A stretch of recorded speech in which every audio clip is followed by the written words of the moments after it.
굴곡 없는 인생이 없습니다. 동의하신가요? 다 동의하시네요. 이제 겉에서 보기에 평안하게 이렇게 보이시는 분도 정말 여러 인생의 크고 작은 환난, 어려움들이 있으세요. 또 그걸 또 거쳐오기도 하고 또 현재 진행형이기도 하고요. 또 앞으로 여러분의 삶 속에 크고 작은 어려움이 있을 거예요. 제가 장담합니다. 크고 작은 어려움이 있을 거예요. 그렇지만 우리는 이제 하나님이 함께 하신다는 걸 믿는 사람들이에요. 임마누엘, 이 약속을 믿는 사람들이죠. 그러니까 하나님이 우리랑 함께 하세요. 하나님이 우리를 보호하실 거예요. 크고 작은 문제 있겠지만 뭐 없으면 좋겠지만 또 있는 게 우리 또 살아 있음의 증거니까요. 살아 있으면 저항을 만나야 되죠. 본인이 그것을 무던하게 이렇게 또 극복하는 사람이 있고 뭐 그게 무슨 대수냐 하면서 넘어가는 사람이 있고 그걸 또 심각하게 붙잡고 씨름하는 사람, 이런 이제 차이는 있겠지만 하나님께서 다 지켜주시고 인도하시고 이끌어 주신다는 것을 믿는 사람들입니다. 27m짜리 60규빗짜리 신상을 느부갓네살에 세워놓고 이제 음악을 울릴 때에 다 거기서 절하라 이렇게 명령을 했습니다. 이런 이제 큰 신상을 세우고 그렇게 절하고 참배하게 한 이유는 그 통치를 위한 거예요. 백성들의 마음을 딱 흩어지지 않게 하나로 묶어서 왕을 잘 섬기고 또 이렇게 잘 따르게 하기 위한 그 통치 수단이에요, 사실은. 그래서 느부갓네살이 이 신상을 세워놓고 절하를 했는데 절하지 않는 사람들이 있었죠. 오늘 이제 본문에 계속 나오는 이제 다니엘의 세 친구 하나냐, 미사엘, 아사랴. 오늘은 이제 바벨론 이름으로 나왔죠. 사드락과 메삭과 아벳느고. 이름은 바뀌었습니다. 이름은 바뀌었어요. 지금 느부갓네살 통치 한 18년 정도 될 것 같아요. 처음에 이제 느부갓네살 왕이 꿈을 아르마치는 그때가 통치 2년째니까요. 한 16년, 꽤 시간이 좀 지난 거예요. 그 사건 이후로. 그리고 계속 이제 다니엘은 나라의 중앙 총리로 그렇게 봉부를 했고요. 그리고 세 친구도 지방의 이제 어떤 지도자로서 관리로서 일을 했던 것으로 보여져요. 이제 세월이 좀 지나긴 했는데 너무 그 느부갓네살이 다니엘과 또 세 친구가 꿈을 알아맞히는 그 사건이 강렬했기 때문에 그거 있겠습니까? 웬만한 사람 못 있습니다. 다 그 기억하고 있을 거예요. 오래된 10년이 넘은 그런 이야기지만 아마 굉장히 생생하게 기억하고 있을 거예요. 자, 그런데 이 왕이 신상을 세워놓고 절을 하는데 이 세 사람이 절하지 않습니다. 왕을 무시해서가 아니에요. 왕에게 일부러 반기를 들기 위해서 그런 것도 아니에요. 신앙이죠, 신앙. 얼마나 나라를 10년 이상 자기가 있는 자리에서 성실히 섬겼을까요? 그래서 그 자리에 계속 있었던 것 아니겠습니까? 그리고 최선을 다해서 바벨론 왕국의 관리지만 자기에게 주어진 그 자리에서 백성을 잘 섬기고 했을 것이라고 이렇게 보여져요. 그런데 이 신앙의 문제에서는 타협이 없어요. 신상에 절하지도 않고 그 바벨론의 마루둑이라든지 여러 이제 베일이라든지 이런 신들이 있었거든요.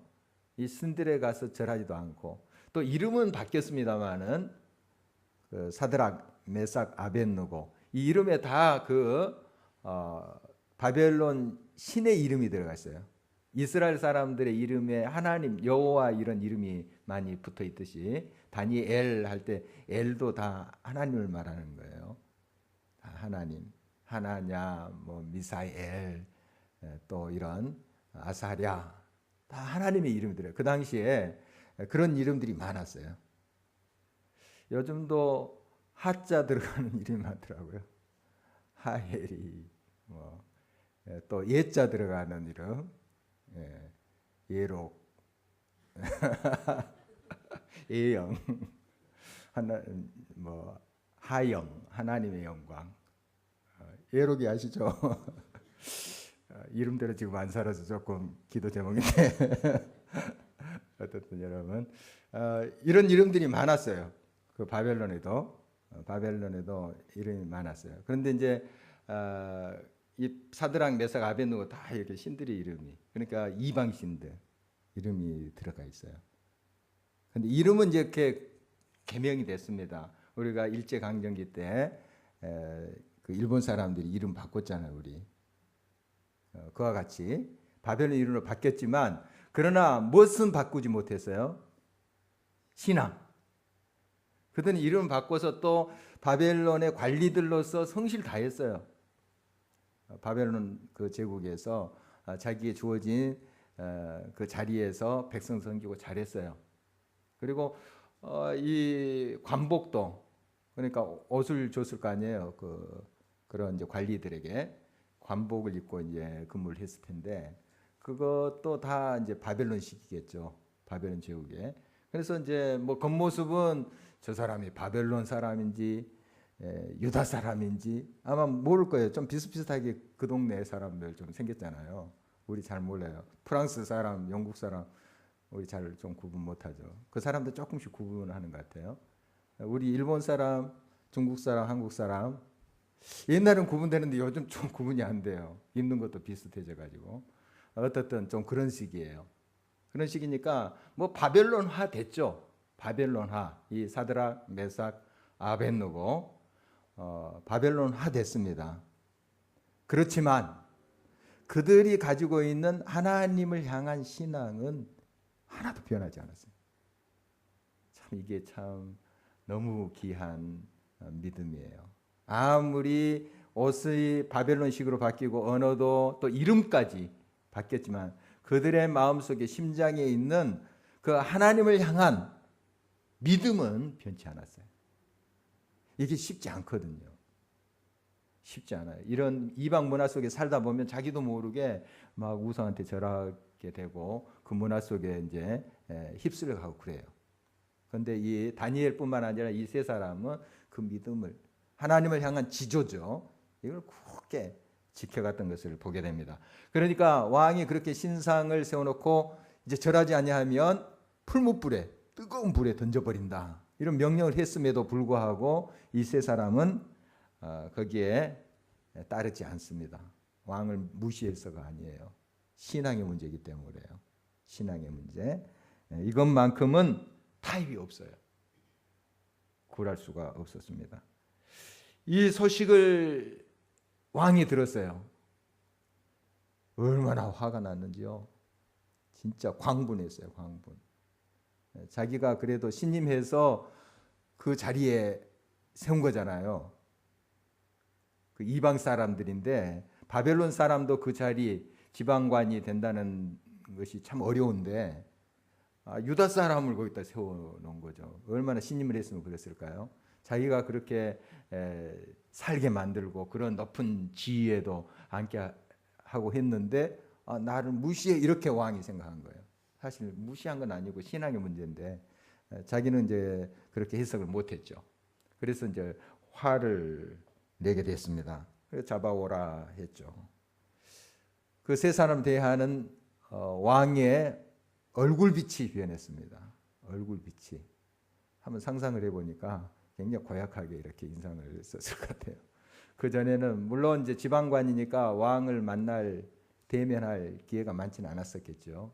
뭐 어쩌다 보더라도 아마 그 전에, 오래전에 그 기억이 나서 아마 왕이 한마디 했을 거예요. 잘 있냐, 뭐 잘 지내냐 하고 아빠 미소 지으면서 아마 이 세 사람을 보지 않았을까 싶어요. 지금 완전 달라졌어요. 얼굴 빛이 변했다는 거예요.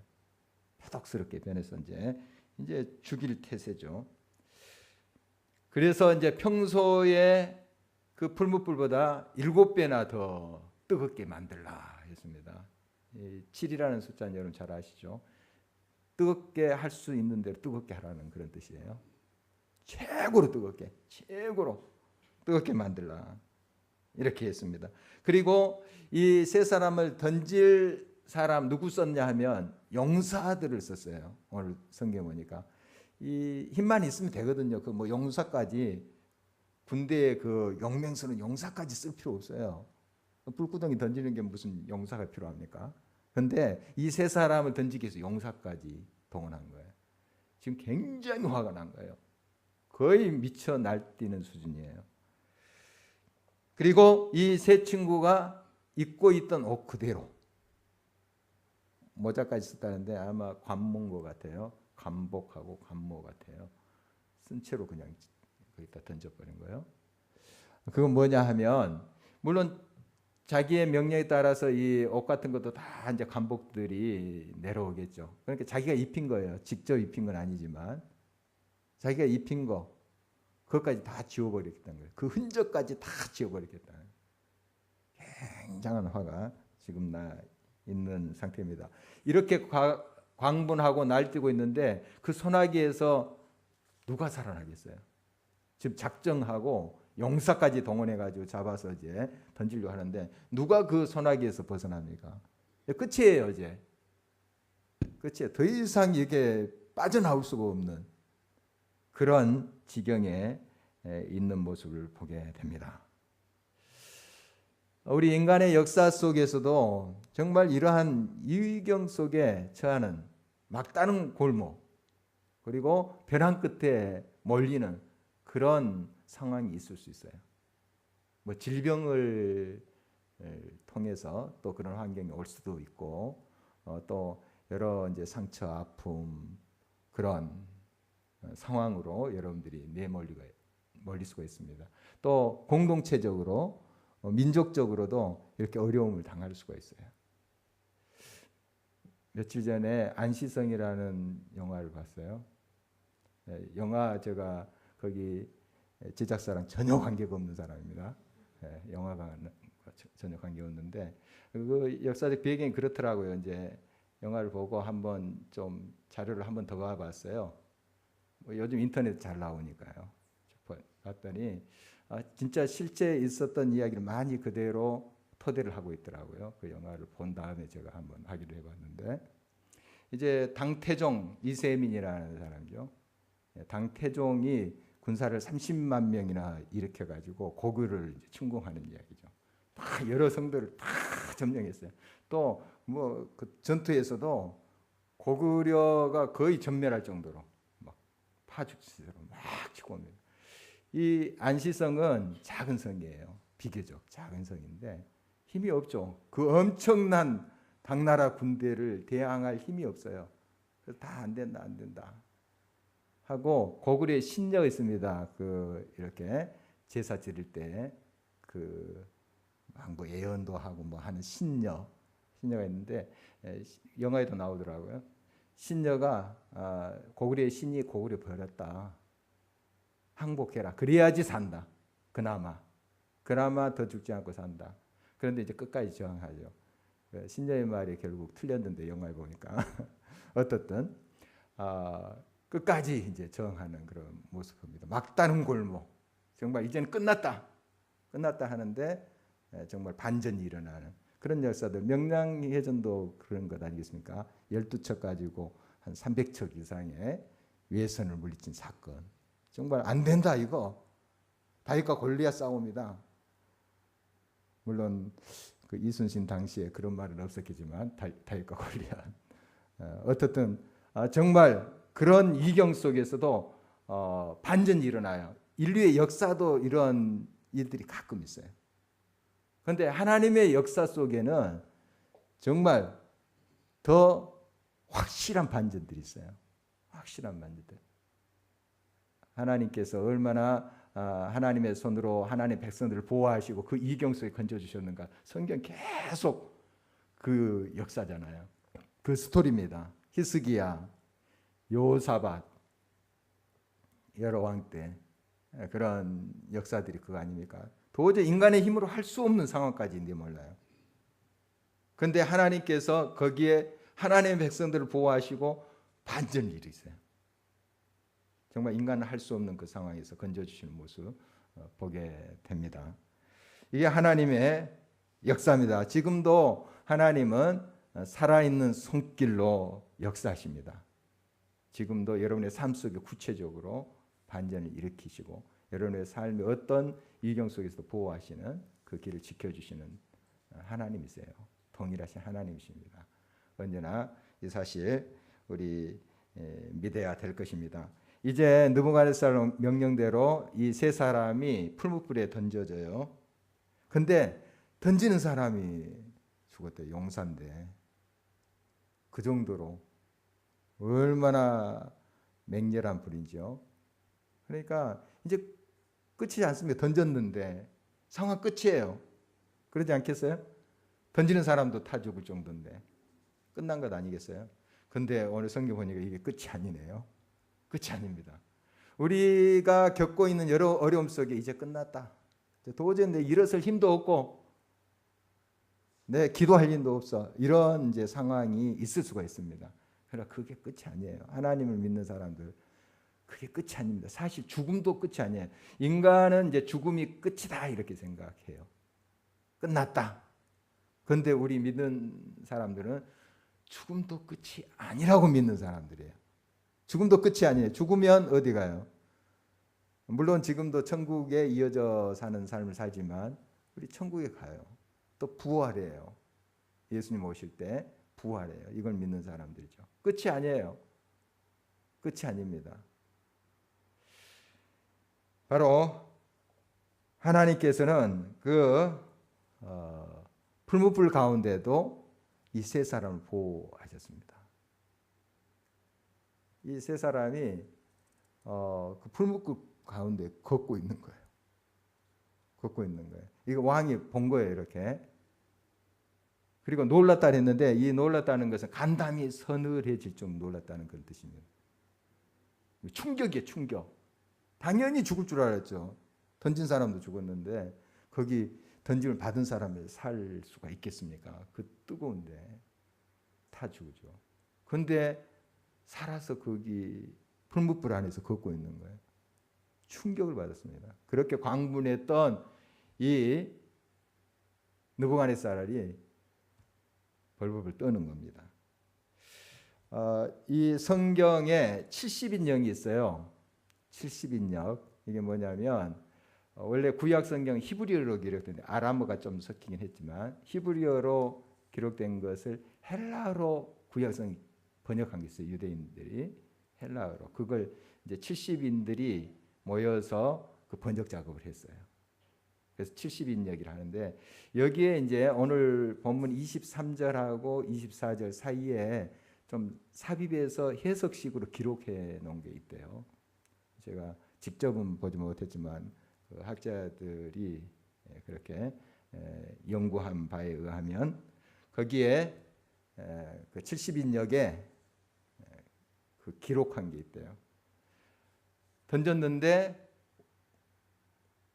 왕이 놀라는 그 사이에 이 세 사람이 찬양을 했대요. 구원의 하나님을 찬양했대요. 그게 이제 기록이 됐다고 그래요. 그럴 법해요. 그 해석이 그럴 법해요. 이 세 사람 던짐을 받을 때 하면서 비명 지렀을까요? 아마 뜨거우니까 또 사람이니까 비명 지를 수 있죠. 그런데 찬송을 하며 불구덩이에 던짐을 받대요.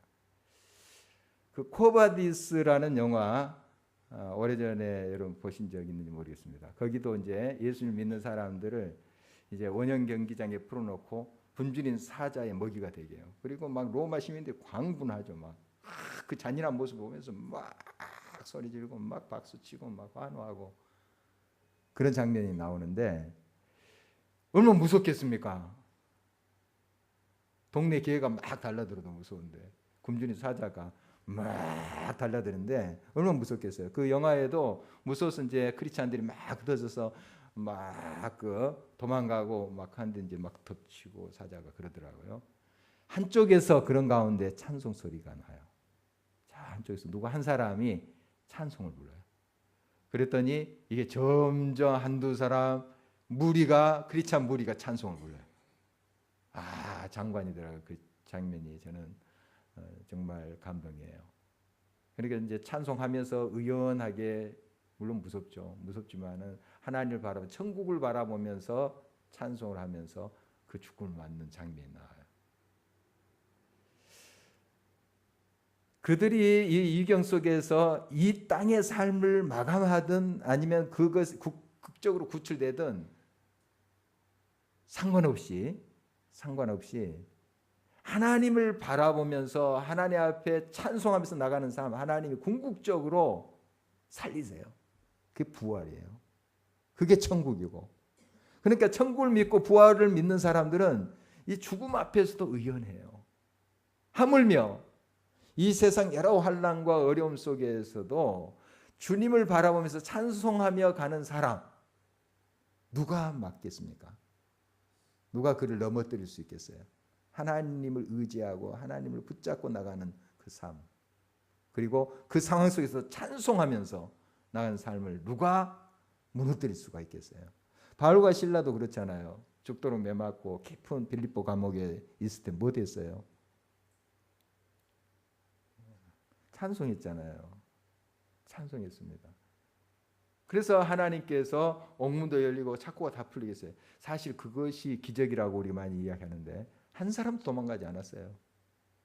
제수도 찾고 다 풀어져도 다 도망가지 않았어요. 그게 기적이에요. 그냥 찾고가 다 풀리고 옥문이 열렸는데 남아있는 게 기적이에요. 거기서 하나님의 역사심을 그들이 봤다는 게 기적이고, 거기에 간수장 가족이 예수님을 영접하고 마음을 열고 하나님의 사람이 됐다는 게 기적이에요. 뭐 옥문이 열리고 찾고 풀리니 우리가 자꾸 거기에 초점을 맞추려 하는데 그 기적이 아니에요. 물론 기적이겠죠. 그러나 그게 궁극적인 이 바울과 실라가 경험했던 기적의 메시지가 그게 궁극적인 메시지는 아니에요. 여러분, 진정 기적은 우리가 병 고침을 받고 뭐 이제 물질적 문제가 해결되고 자녀들이 학교 뭐 합격하고, 그것이 궁극적인 게 아니에요. 그것에만 우리 눈길이 있었으면 안 됩니다. 이런 과정을 통해서 하나님을 만나는 거예요.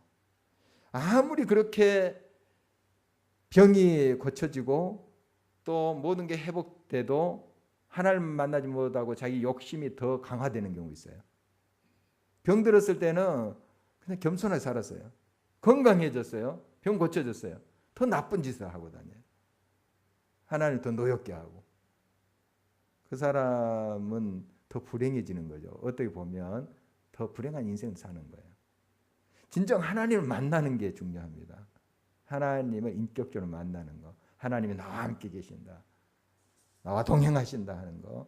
이것처럼 큰 기적을 얻는 거예요. 근본적인 기적은 여기 있어요. 하나님이 나와 함께 하심. 임마누엘. 그게 기적이에요. 그런 기적이 일어난 거예요. 저와 여러분 삶 속에. 일어난 거예요. 하나님이 함께 계시잖아요. 임마누엘.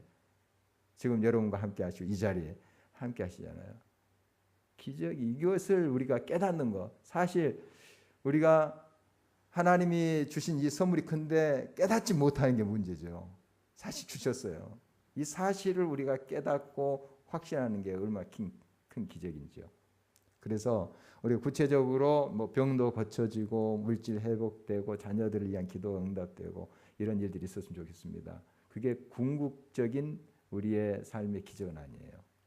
그걸 통해서 자녀가 하나님을 인격적으로 만나고 내가 어떤 상황 속에도 흔들리지 않는 믿음을 붙잡을 수 있다면, 확신할 수 있다면 그게 기적이에요. 정말 이게 쉽지 않거든요. 믿어야지 하면서도 안 믿어지잖아요. 여러분, 믿음. 정말 이것은 금으로나 은으로나 살 수 없는 거예요. 살 수 없어요. 하나님 은혜죠. 이걸 깨닫는 거. 지금 사실이에요. 사실이 우리들에게 있는데 우리가 그걸 잘 느끼지를 못할 뿐이죠. 이 사실, 하나님께 주신 이 선물, 이것의 위대함을 우리가 깨달았으면 좋겠습니다. 이제 그 다니엘의 세 친구가 이제 풀무불에 있는데 세 사람이잖아요.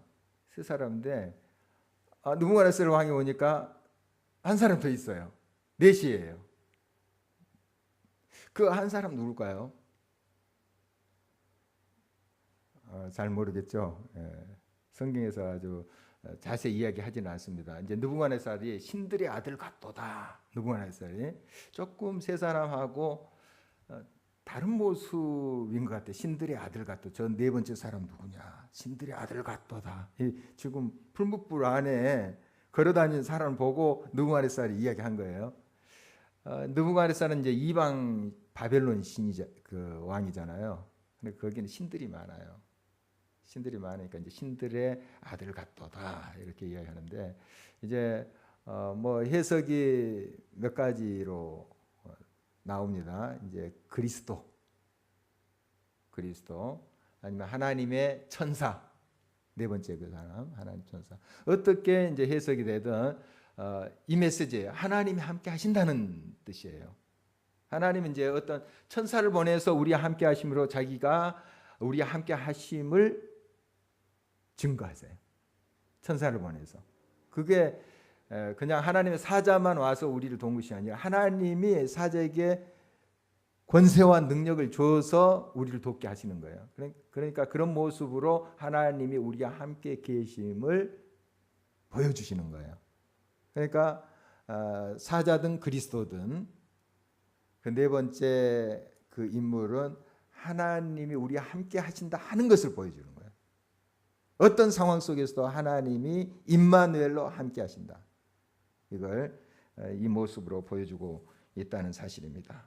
여러분 하나님이 함께 하십니다. 그래서 이사야 43장 1절에서 이제 3절 상반절 보면 내가 물 가운데로 지나갈지라도 물이 널 침몰치 않고 불 가운데로 지나갈지라도 불이 너를 사르지도 못하려 내가 너와 함께 하노라. 이런 말씀이에요. 자, 물론 이 세 사람처럼 이런 이경 속에서 건짐을 받을 수도 있어요. 그렇다고 여러분 한번 실험해 봐야지 하면서 불로 뛰어들어가거나 이러지 마십시오.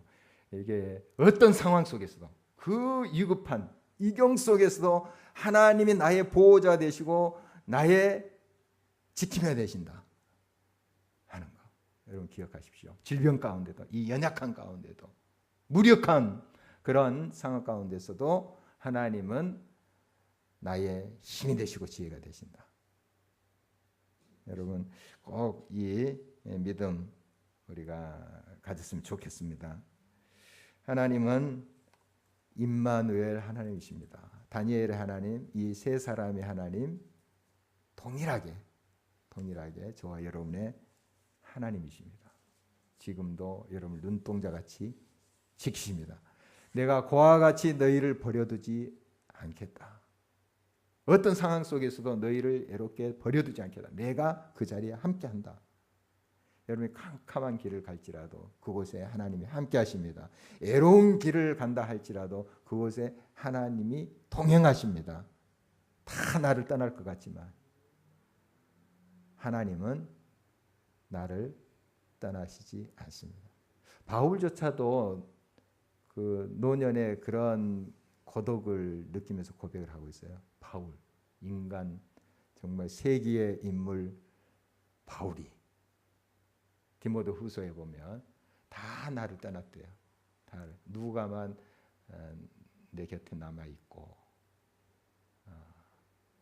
이제 디도는 또 사역지로 가고 또 뭐 세상을 대만은 세상을 좋아해서 또 대산을 가버리고 다 떠났다. 이제 좀 과정법이죠. 다 떠났다. 다 나를 떠났다.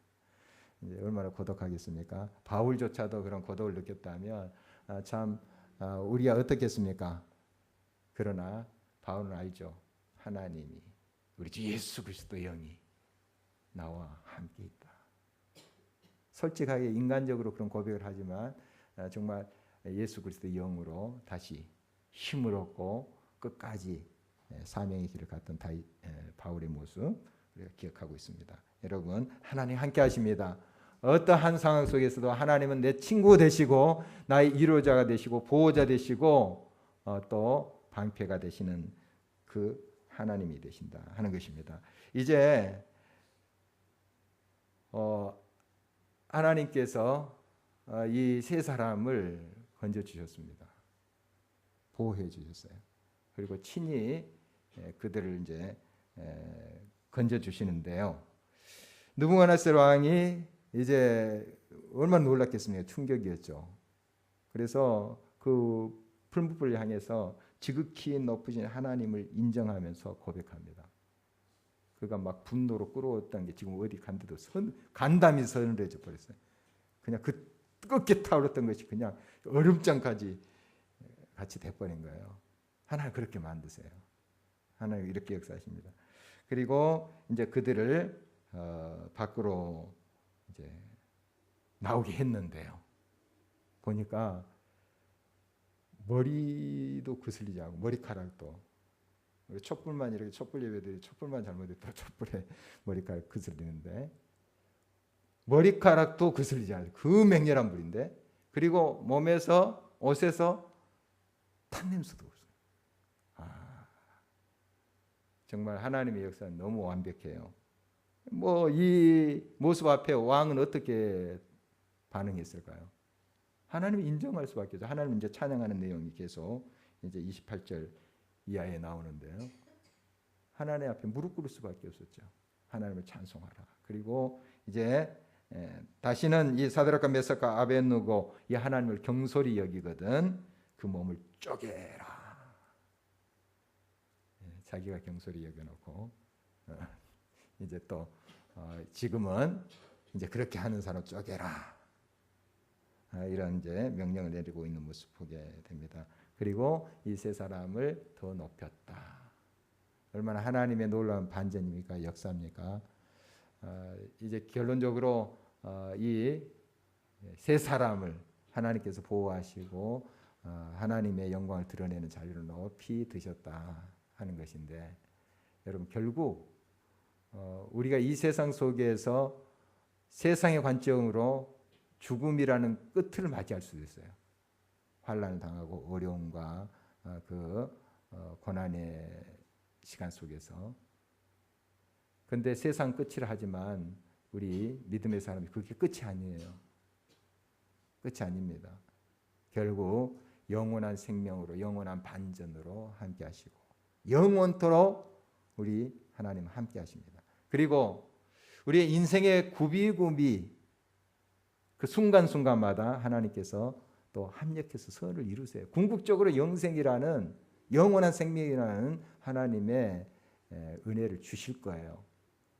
죽어도 사는, 다시 사는 그런 하나님의 약속이 우리들의 것이에요. 동시에 우리의 삶의 굽이굽이마다 함력해서 선을 이루세요.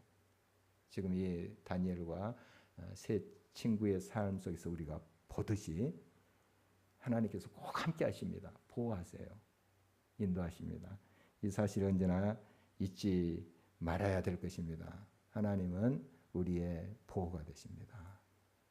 정말 우리를 끝까지 지키시는 그 하나님으로 인해서 어떤 상황 속에서도 어려움 속에서도 여러분 절망하지 마시고 믿음으로 꼭 승리하시는 삶이 되시기를 간절히 바랍니다. 기도하시겠습니다.